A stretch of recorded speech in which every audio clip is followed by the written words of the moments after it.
अकेली क्यों आई हो? रमजाना कहाँ है? उसे सुबह डोगरे पकड़ कर ले गए और इसी सदमे से उसकी माँ भी मर गई है। आमना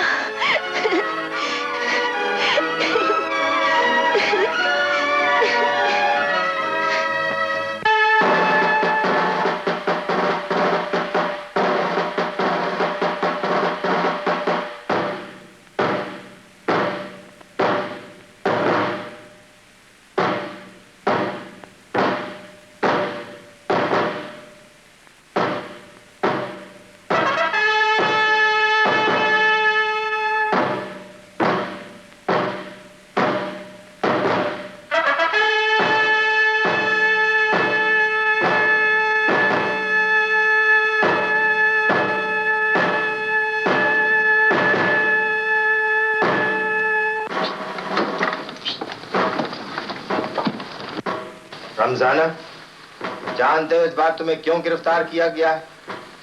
इसलिए कि हमें शक है कि जब हमारे मेजर को हलाक किया गया था, उस वक्त तुम भी दूसरे कश्मीरियों के साथ ओखलियों पर मौजूद थे। हुजूर, आपको शक है या आप यकीन से कह सकते हैं?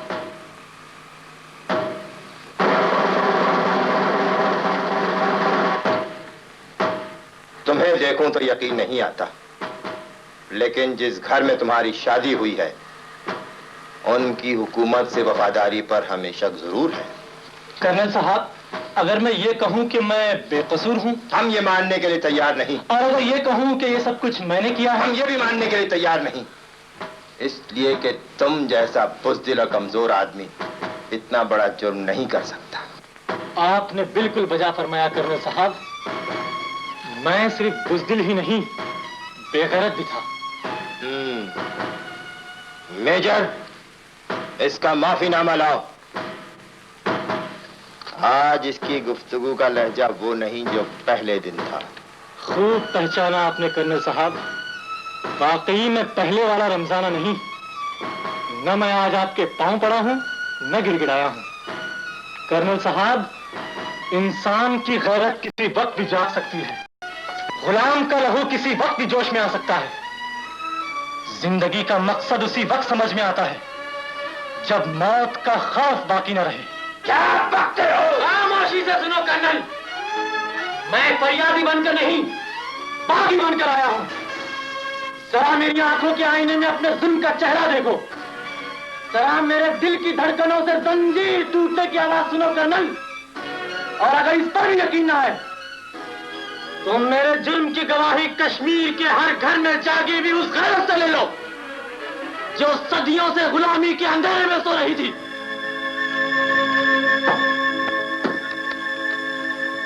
बहुत खूब रमजाना, मत भूलो कि हमारे पास तुम्हारी बुज़दिली का सबूत मौजूद है। इस माफीनामे में पहले अपने जमीन का सियाह चेहरा देख लो, फिर तकरीर कर लेना।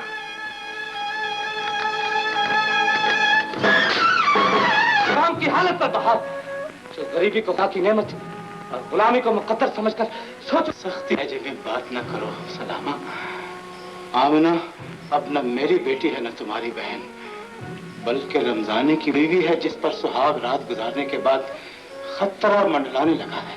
ये खतरा भी आमना का खरीदा हुआ है। जब लड़की थी तो रमजाने को बहादुर बनाती रही, अब औरत बनी है तो उसी दी हुई बहादुरी का मातम कर रही है। ना ये मातम कर रही है ना पछता रही है, इसकी आंखों से वो मजबूरी बह रही है नासिर, जो तकदीर ने औरत को बेबसी की सूरत में बख्शी है। तुम जाओ नासिर, मैं इसकी तसल्ली के लिए पाती हूँ।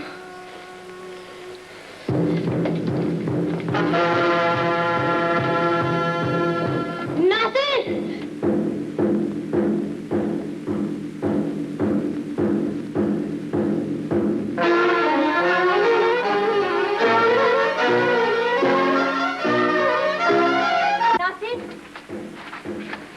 मैं तुम्हें जरूरी बात बताना चाहती हूँ नासिर। रमजाना और दूसरे कैदियों को कल सुबह श्रीनगर की फौजी हेडक्वार्टर में पहुंचा दिया जाएगा। लेकिन मैं तो अपने साथियों को पैगाम भेज चुका हूँ। खैर, अगर तुम्हारी इतला सही है तो मुझे फौरन वापस पहुंचना चाहिए। सलामा। सलामा कहकर जो बात करना चाहती हो इस वक्त ना ही करो शांति।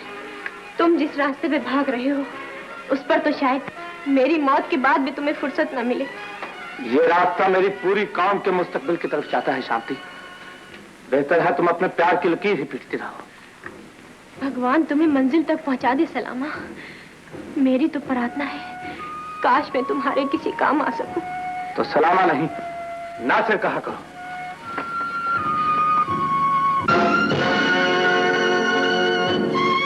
भगवान तुम्हारे साथ है नासिर।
किस ख्याल में बैठे हैं प्रेमनाथ जी?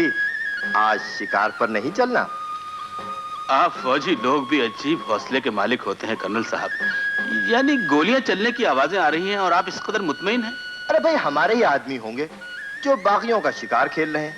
इसमें खौफजदा होने की कौन सी बात है? कर्नल साहब, आज शिकार का प्रोग्राम मुलतवी न कर दें? नहीं पंडित जी, पहले 2-4 चकोर गिरा लें, फिर आप नीचे चलकर मछली पकड़ने का शौक भी पूरा कर लीजिएगा। नहीं कर्नल साहब। Oh please Pandit ji, be a sport, come on. अच्छा कम ऑन। हाँ,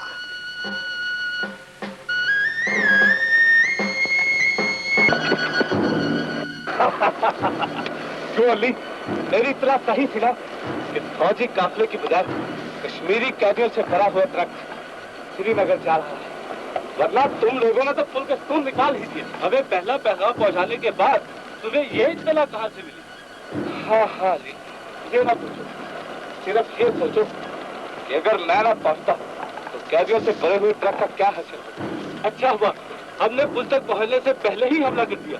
हमारा कोई कैदी जख्मी तो नहीं हुआ? नहीं, सब बच के निकल आए और रमजाना को तो मैंने अपनी आंखों से फरार होते देखा है। वो तो इस वक्त घर भी पहुंच चुका होगा। वो देखिए चकोर, रुक जाइए।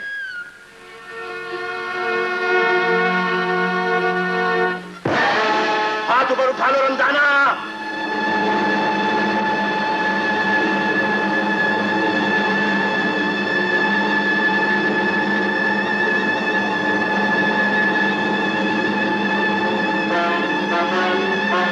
आगे बढ़ो। मैं समझा कि गोलियां क्यों चल रही थी, अपनी तरफ से बड़ा बचकर भाग रहा था। गिरफ्तार कर लो इसे।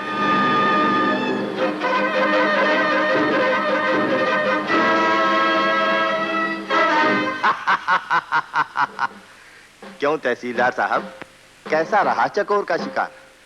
मैं न कहता था कि आप इन लोगों की हिमायत न किया करें।